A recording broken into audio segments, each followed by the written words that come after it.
Hi, I'm Shannatay Bergeron with Colorado Mountain Medical, and we are here today with Dr. Jared Seibert, otolaryngologist, to talk a little bit about some of the conditions he could see you in office for. Otolaryngology covers a gamut of issues, but this video and introduction is going to focus on the throat, thyroid, and medical Botox. So Dr. Seibert, can you maybe focus a little bit on the throat and the thyroid? What are some treatments that you provide to our patients? Absolutely. One of the most common things that we see with the thyroid are what are called thyroid nodules. They're very common, especially as we make more trips around the sun. We're pretty much all guaranteed, if we live long enough, to get thyroid nodules. That gets our interest because some of the thyroid nodules have thyroid cancer.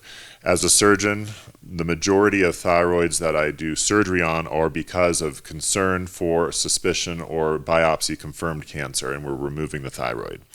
There's a gland next to that that's called the parathyroid gland. I also do those surgeries as well.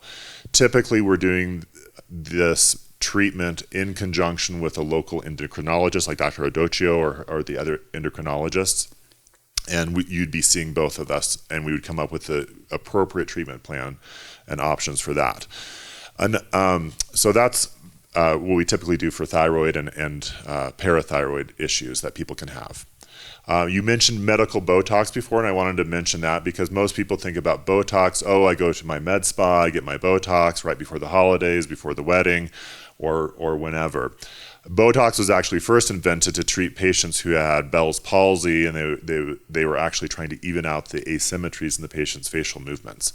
We don't typically see this as much anymore, but things that we do commonly see are people with chronic migraine who have 14 or more migraine days a month, patients who have facial spasm like blepharospasm, that's the twitching of the eye. Now, a lot of us will get that occasional twitching if we're tired or if we're stressed out, but some people have a medical condition where that eye is twitching all the time. And these are things that you can get medical Botox for, and as a result, it's something that insurance pays for.